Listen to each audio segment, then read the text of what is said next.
Hi, ಎಲ್ರಿಗೂ ನಮ್ಮ share market in Kannada ಚಾನಲ್ಗೆ ನಿಮಗೆ ಸ್ವಾಗತ. ಜುಲೈ 16ರ ಮಾರ್ಕೆಟ್ ಅಪ್ಡೇಟ್ನ ಅಬ್ಸರ್ವ್ ಮಾಡೋದಾದರೆ ಇವತ್ತು ಕೂಡ ಮಾರ್ಕೆಟ್ನಲ್ಲಿ ಒಂದು ಫ್ಲಾಟ್ ಕ್ಲೋಸಿಂಗ್ ನೋಡೋದಕ್ಕೆ ಸಿಕ್ಕಿದೆ. ನಿಫ್ಟಿ 5 ಪಾಯಿಂಟ್ಗಳಷ್ಟು ಇವತ್ತು ಕರೆಕ್ಟ್ ಆಯಿತು. ಸೆನ್ಸೆಕ್ಸ್ನಲ್ಲಿ ಕೇವಲ 1 ಪಾಯಿಂಟ್ನ ಗೇನ್ ನೋಡೋದಕ್ಕೆ ಸಿಕ್ಕಿದೆ. ಬ್ಯಾಂಕ್ ನಿಫ್ಟಿ 175 ಪಾಯಿಂಟ್ಗಳಷ್ಟು ಇವತ್ತು ಡೌನ್ ಆಯಿತು. 0.3% ಡೌನ್ ಸೈಡ್ ಬ್ಯಾಂಕ್ ನಿಫ್ಟಿಯಲ್ಲಿ ನೋಡೋದಕ್ಕೆ ಸಿಕ್ಕಿದೆ. ನಿಫ್ಟಿ IT ಇಂಡೆಕ್ಸ್ ನಿನ್ನೆ ಸ್ವಲ್ಪ ವೀಕ್ ಆಗಿ ಟ್ರೇಡ್ ಆಗಿತ್ತು. ಇವತ್ತು ಸ್ವಲ್ಪ ಮಟ್ಟಿಗೆ ರಿಕವರಿ ನೋಡೋದಕ್ಕೆ ಸಿಗ್ತದೆ. ನಿಫ್ಟಿ ಆಟೋ ಇಂಡೆಕ್ಸ್ನಲ್ಲಿ ಕೂಡ 0.4% ಅಪ್ಸೈಡ್ ನೋಡೋದಕ್ಕೆ ಸಿಕ್ಕಿದೆ. ನಿಫ್ಟಿ ಟಾಪ್ ಗೇನರ್ಸ್ ಮತ್ತು ಲೂಸರ್ಸನ್ನು ಅಬ್ಸರ್ವ್ ಮಾಡಿದಾಗ ಇಂಡಿಗೋ ಇವತ್ತು ಟಾಪ್ ಗೇನರ್ ಆಗಿತ್ತು. 1.5%ಗೂ ಹೆಚ್ಚಿನ ಅಪ್ಸೈಡ್ ನೋಡೋದಕ್ಕೆ ಸಿಗ್ತದೆ. ಇಂಡಿಗೋ ಸ್ಟಾಕ್ ಪ್ರೈಸ್ನಲ್ಲಿ ಕಳೆದ 2-3 ಟ್ರೇಡಿಂಗ್ ಸೆಷನ್ಸ್ಗಳಿಂದ ಸ್ವಲ್ಪ ನೆಗೆಟಿವ್ ಸೈಡ್ ನೋಡೋದಕ್ಕೆ ಸಿಕ್ಕಿತ್ತು.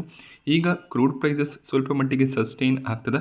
ಆದ್ದರಿಂದ ಇಂಡಿಗೋನಲ್ಲಿ ಸ್ವಲ್ಪ ಮಟ್ಟಿಗೆ ರಿಕವರಿ ಇವತ್ತು ನೋಡೋದಕ್ಕೆ ಸಿಕ್ತು. IT ಸ್ಟಾಕ್ಗಳು ಇವತ್ತು ರಿಕವರ್ ಆಗಿದೆ. ವಿಪ್ರೋ 1.5%ಗೂ ಹೆಚ್ಚಾಗಿ ಗೇನ್ ಆಯಿತು. ವಿಪ್ರೋ ತಮ್ಮ Q1 ರಿಸಲ್ಟನ್ನು ಅನೌನ್ಸ್ ಮಾಡಿದ್ದಾರೆ. ಬಟ್ ಈ ಒಂದು ರಿಸಲ್ಟ್ ಏನಿದೆ ಮಾರ್ಕೆಟ್ ಅವರ್ಸ್ನ ನಂತರ ಬಂದಿದೆ. ಅದಕ್ಕೂ ಮುಂಚೆ ಒಂದು ಸ್ಟ್ರಾಂಗ್ ರಿಸಲ್ಟ್ಸ್ ಬರ್ಬೋದು ಅನ್ನುವಂಥ ಎಕ್ಸ್ಪೆಕ್ಟೇಷನ್ನಿಂದ ಸ್ಟಾಕ್ ಗೇನ್ ಆಗಿದೆ. ಓವರಾಲ್ ರಿಸಲ್ಟ್ಸನ್ನು ಅಬ್ಸರ್ವ್ ಮಾಡಿದಾಗ ಕಂಪನಿಯ profits ಮಾರ್ಜಿನಲಿ year on year increase ಆಗಿದೆ. ಕ್ವಾರ್ಟರ್ ಪರ್ಫಾರ್ಮೆನ್ಸ್ ಅಷ್ಟೇನು ಸ್ಟ್ರಾಂಗ್ ಆಗಿ ಕಾಣಿಸ್ತಿಲ್ಲ. ಸೊ ಕೇವಲ 1-2% ರೆವೆನ್ಯೂ ಗ್ರೋತ್, ಪ್ರಾಫಿಟ್ ಗ್ರೋತ್ ನೋಡೋದಕ್ಕೆ ಸಿಗ್ತದೆ. ಹಾಗೆ ಏನು ಎಸ್ಟಿಮೇಷನ್ಸ್ ಇತ್ತು ಆ ಒಂದು ಮಾರ್ಕನ್ನು ಕೂಡ ವಿಪ್ರೋ ರೀಚ್ ಮಾಡೋದಕ್ಕೆ ಸಾಧ್ಯ ಆಗಲಿಲ್ಲ. 3,450 ಕೋಟಿ ಅರೌಂಡಲ್ಲಿ ಪ್ರಾಫಿಟ್ಸ್ ಬರ್ಬೋದು ಅನ್ನೋಂಥ ಒಂದು ಎಸ್ಟಿಮೇಷನ್ ಇತ್ತು. 3,352 ಕೋಟಿಯ ಪ್ರಾಫಿಟ್ ಡಿಕ್ಲೇರ್ ಆಗಿದೆ. ಹಾಗೆ ರೆವೆನ್ಯೂಸ್ ಕೂಡ ಮಿಸ್ ಆಗ್ತಿರೋದು ಕಾಣಿಸ್ತದೆ. Overall total deal wins $3.37 billion ನೋಡೋದಕ್ಕೆ ಸಿಗ್ತದೆ. ಕ್ವಾರ್ಟರ್ ಡೀಲ್ ವಿನ್ಸ್ 2.4% ಇನ್ಕ್ರೀಸ್ ಆಗಿದೆ. ಸೊ ಅಷ್ಟೇನು ಸ್ಟ್ರಾಂಗ್ ರಿಸಲ್ಟ್ ವಿಪ್ರೋ ಕಡೆಯಿಂದ ಡಿಕ್ಲೇರ್ ಆಗಿಲ್ಲ. ನೋಡಬೇಕಾಗುತ್ತೆ ನಾಳೆ ಈ ರಿಸಲ್ಟ್ಗೆ ವಿಪ್ರೋ ಯಾವ ರೀತಿಯಲ್ಲಿ ರಿಯಾಕ್ಟ್ ಮಾಡುತ್ತೆ ಅಂತ. ಹಾಗೆ ಮ್ಯಾನೇಜ್ಮೆಂಟ್ ₹2 ಡಿವಿಡೆಂಡನ್ನು ಅನೌನ್ಸ್ ಮಾಡಿದ್ದಾರೆ. HCL ಟೆಕ್ ಸ್ಟಾಕ್ ಪ್ರೈಸ್ನಲ್ಲಿ ಕೂಡ 1.5%ಗೂ ಹೆಚ್ಚಿನ ಅಪ್ಸೈಡ್ ನೋಡೋದಕ್ಕೆ ಸಿಕ್ತು. ರಿಸಲ್ಟ್ ಬಂದಾಗಿಂದ ಸ್ವಲ್ಪ ವೀಕ್ ಆಗಿದೆ ಅಂತ ಸ್ಟಾಕ್ ಇವತ್ತು ಸ್ವಲ್ಪ ರಿಕವರ್ ಆಗಿದೆ. ಯೂಶಲಿ HCL ಟೆಕ್ನಲ್ಲಿ ರಿಸಲ್ಟ್ನ ನಂತರ ಸ್ವಲ್ಪ ಮಟ್ಟಿಗೆ ಪಾಸಿಟಿವ್ ಟ್ರೆಂಡ್ ಇರುತ್ತೆ. ಬಟ್ ಈ ಬಾರಿ ರಿಸಲ್ಟ್ ಚೆನ್ನಾಗಿ ಬಂದಿದ್ರೂ ಕೂಡ ಬ್ರೋಕರೇಜ್ಗಳು ನ್ಯೂಟ್ರಲ್ ಅಥವಾ ಸೆಲ್ ರೆಕಮೆಂಡೇಶನ್ ಕೊಟ್ಟಿದ್ದರಿಂದ HCL ಸ್ಟಾಕ್ ಸ್ವಲ್ಪ ಮಟ್ಟಿಗೆ ಕರೆಕ್ಟ್ ಆಗಿತ್ತು. ಬಟ್ ಈಗ IT ಸೆಕ್ಟರ್ನ ಮೊಮೆಂಟಮ್ನಿಂದ ಸ್ಟಾಕ್ ಸ್ವಲ್ಪ ಗೇನ್ ಆಗ್ತದೆ. ಬಜಾಜ್ ಫಿನಾನ್ಸ್, ಮಾರುತಿ ಸುಜುಕಿ ಕೂಡ ಇವತ್ತು ಪಾಸಿಟಿವ್ ಆಗಿ ಕ್ಲೋಸಿಂಗನ್ನು ಕೊಟ್ಟಿದೆ.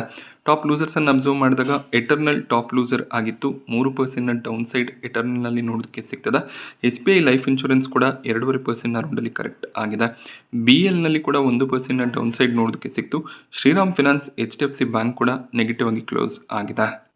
ಟೆಕ್ ಮಹೀಂದ್ರ ತಮ್ಮ Q1 ರಿಸಲ್ಟನ್ನು ಡಿಕ್ಲೇರ್ ಮಾಡಿದರೆ ಇವರ profits year on year 28% increase ಆಗ್ತಿರೋದು ಕಾಣಿಸ್ತದೆ.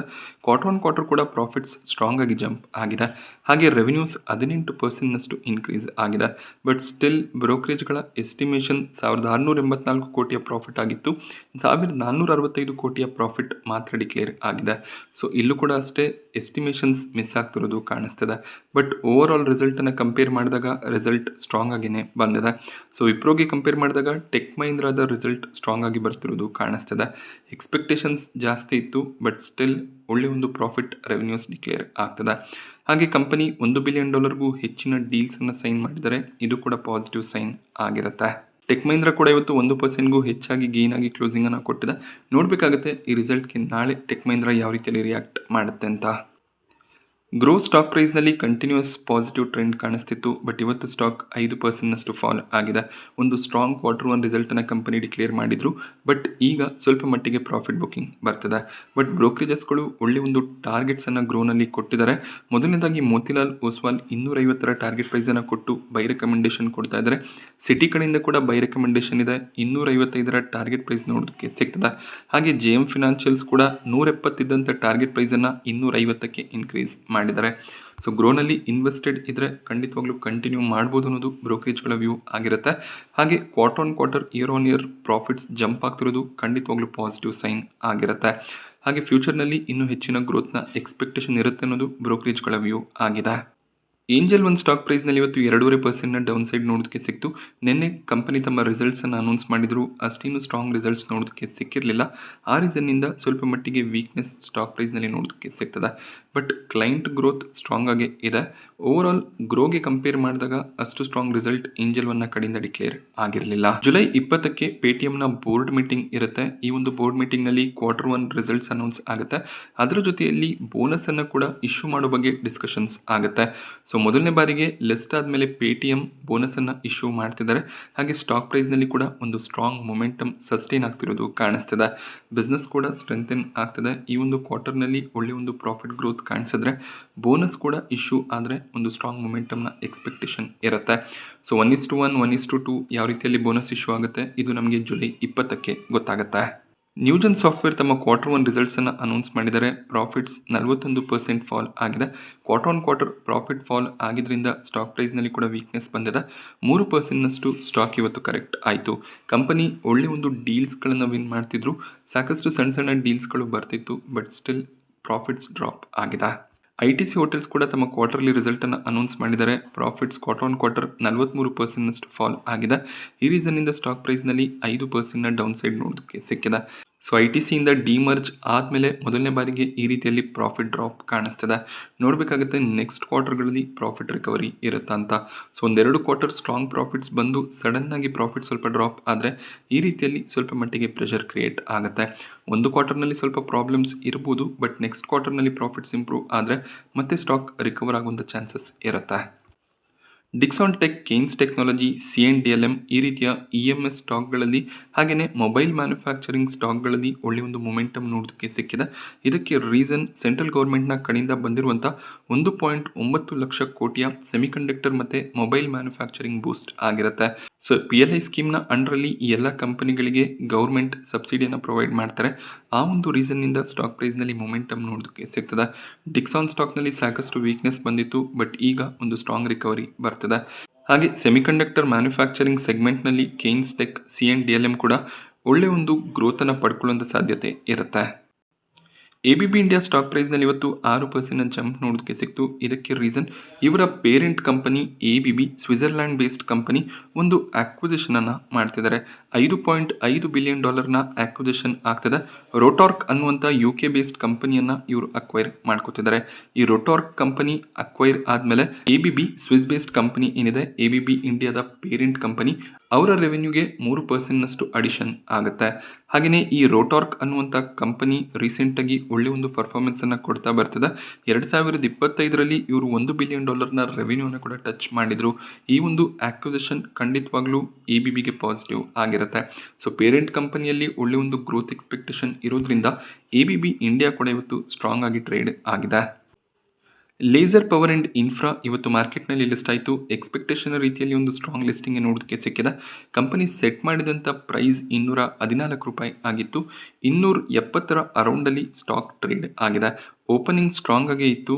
214 ಇಶ್ಯೂ ಪ್ರೈಸ್ ಇದ್ದು, ಸೊ 270 ಹೈ ಕೂಡ ನೋಡೋದಕ್ಕೆ ಸಿಕ್ಕಿತ್ತು. ಅದಾದಮೇಲೆ ಸ್ವಲ್ಪ ಪ್ರಾಫಿಟ್ ಬುಕ್ಕಿಂಗ್ ಬಂದಿದೆ.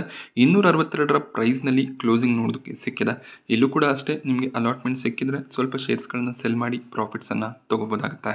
2 IPOಗಳಲ್ಲಿ ಇವತ್ತು ಕೊನೆ ದಿನದ ಸಬ್ಸ್ಕ್ರಿಪ್ಷನ್ ಇತ್ತು. ಆಲ್ಫೈನ್ ಟೆಕ್ಸ್ಟೈಲ್ಸ್ನಲ್ಲಿ QIB ಕ್ಯಾಟಗರಿಯಲ್ಲಿ ಅಷ್ಟು ಸ್ಟ್ರಾಂಗ್ ಸಬ್ಸ್ಕ್ರಿಪ್ಷನ್ಸ್ ಬರಲಿಲ್ಲ. ನಿನ್ನೆ ಆಲ್ರೆಡಿ ಒಂದು ಟೈಮ್ನಷ್ಟು QIB ಕ್ಯಾಟಗರಿ ಫುಲ್ ಆಗಿತ್ತು. ಇವತ್ತು ಕೇವಲ 1.09 ಟೈಮ್ನ ಸಬ್ಸ್ಕ್ರಿಪ್ಷನ್ ಮಾತ್ರ ನೋಡೋದಕ್ಕೆ ಸಿಕ್ತು. HNI ಕ್ಯಾಟಗರಿ ಕೂಡ ಕೇವಲ 1.48 ಟೈಮ್ ಮಾತ್ರ ಸಬ್ಸ್ಕ್ರೈಬ್ ಆಗಿದೆ. ರಿಟೇಲ್ ಕ್ಯಾಟಗರಿಯಲ್ಲಿ ಕೂಡ 1.53 ಟೈಮ್ನ ಸಬ್ಸ್ಕ್ರಿಪ್ಷನ್ ಕಾಣಿಸ್ತದೆ. ಸೊ ಟೋಟಲ್ ಆಗಿ ಇಶ್ಯೂ ಕೇವಲ 1.4 ಟೈಮ್ ಮಾತ್ರ ಸಬ್ಸ್ಕ್ರೈಬ್ ಆಗಿದೆ. ಸೊ ಯಾರೆಲ್ಲ ಈ ಒಂದು IPOನಲ್ಲಿ ಅಪ್ಲಿಕೇಶನ್ಸನ್ನು ಹಾಕಿರ್ತೀರ ಎಲ್ರಿಗೂ ಕೂಡ ಅಲಾಟ್ಮೆಂಟ್ ಸಿಗುವಂಥ ಚಾನ್ಸಸ್ ಇರುತ್ತೆ. ಹಾಗೆ ₹5 ಅರೌಂಡಲ್ಲಿ ಗ್ರೇ ಮಾರ್ಕೆಟ್ ಪ್ರೀಮಿಯಂ ಇತ್ತು. QIB ಕ್ಯಾಟಗರಿ ಅಷ್ಟು ಸ್ಟ್ರಾಂಗ್ ಆಗಿ ಸಬ್ಸ್ಕ್ರೈಬ್ ಆಗಲಿಲ್ಲ, ಆದ್ದರಿಂದ ಪ್ರೀಮಿಯಂ ಡ್ರಾಪ್ ಆಗಿದೆ. ಸೊ ಈ ಒಂದು IPOನಲ್ಲಿ ನೆಗೆಟಿವ್ ಲಿಸ್ಟಿಂಗ್ನ ಎಕ್ಸ್ಪೆಕ್ಟೇಷನ್ ಈಗ ಹೆಚ್ಚಾಗಿ ಕಾಣಿಸ್ತದೆ. ಹಾಗೆ SBI ಫಂಡ್ಸ್ನಲ್ಲಿ ಗ್ರೇ ಮಾರ್ಕೆಟ್ ಪ್ರೀಮಿಯಂ ಸ್ಟ್ರಾಂಗ್ ಆಗಿ ಹೋಲ್ಡ್ ಆಗ್ತದೆ. QIB ಒಳ್ಳೆ ಒಂದು ಸಬ್ಸ್ಕ್ರಿಪ್ಷನನ್ನು ಮಾಡ್ಕೊಂಡಿದ್ದಾರೆ. 140 ಟೈಮ್ನ ಸಬ್ಸ್ಕ್ರಿಪ್ಷನ್ ಬಂದಿದೆ. HNI ಕ್ಯಾಟಗರಿ 22 ಟೈಮ್ ಸಬ್ಸ್ಕ್ರೈಬ್ ಆಯಿತು. ಹಾಗೆ ಎಂಪ್ಲಾಯ್ ಕ್ಯಾಟಗರಿ ಕೂಡ 5 ಟೈಮ್ನ ಅರೌಂಡಲ್ಲಿ ಸಬ್ಸ್ಕ್ರೈಬ್ ಆಗ್ತದೆ. ಶೇರ್ ಹೋಲ್ಡರ್ ಕೋಟಾನಲ್ಲಿ ಕೂಡ 9.5 ಟೈಮ್ನ ಸಬ್ಸ್ಕ್ರಿಪ್ಷನ್ ಬಂದಿದೆ. ರಿಟೇಲ್ ಕ್ಯಾಟಗರಿ ಕೇವಲ 3.5 ಟೈಮ್ಗೂ ಹೆಚ್ಚಾಗಿ ಸಬ್ಸ್ಕ್ರೈಬ್ ಆಗಿದೆ. ಸೊ ಇಲ್ಲಿ 3ರಿಂದ 4 ಡಿಫ್ರೆಂಟ್ ಅಕೌಂಟ್ಗಳಲ್ಲಿ ನೀವು ಅಪ್ಲೈ ಮಾಡಿದರೆ ಒಂದು ಲಾಟ್ ಅಲಾಟ್ ಆಗುವಂಥ ಚಾನ್ಸಸ್ ಇದ್ದೇ ಇರುತ್ತೆ. ಸೊ 2,500 ಅರೌಂಡಲ್ಲಿ ಪ್ರಾಫಿಟ್ನ ಎಕ್ಸ್ಪೆಕ್ಟೇಷನ್ ಇದೆ. ಮಾರ್ಕೆಟ್ ಪಾಸಿಟಿವ್ ಆಗಿ ಇದ್ದರೆ ಪ್ರೀಮಿಯಂ ಸಸ್ಟೈನ್ ಆಗುತ್ತೆ. ಹಾಗೆ ಒಳ್ಳೆಯ ಒಂದು ಪ್ರಾಫಿಟ್ನ ಎಕ್ಸ್ಪೆಕ್ಟೇಷನನ್ನು ಕೂಡ ಇಟ್ಕೋಬೋದು. ಹಾಗೆ SBI funds management limited long ಟರ್ಮ್ಗೂ ಕೂಡ ಒಳ್ಳೆ ಬೆಟ್ ಆಗ್ಬೋದು. ಸೊ ಕೇವಲ ಮ್ಯೂಚುವಲ್ ಫಂಡ್ ಅಷ್ಟೇ ಅಲ್ಲದೆ ಪೆನ್ಷನ್ ಫಂಡ್ಗಳನ್ನು ಕೂಡ ಈ ಒಂದು ಫಂಡ್ ಮ್ಯಾನೇಜ್ಮೆಂಟ್ ಕಂಪನಿ ಹ್ಯಾಂಡಲ್ ಮಾಡ್ತಾರೆ.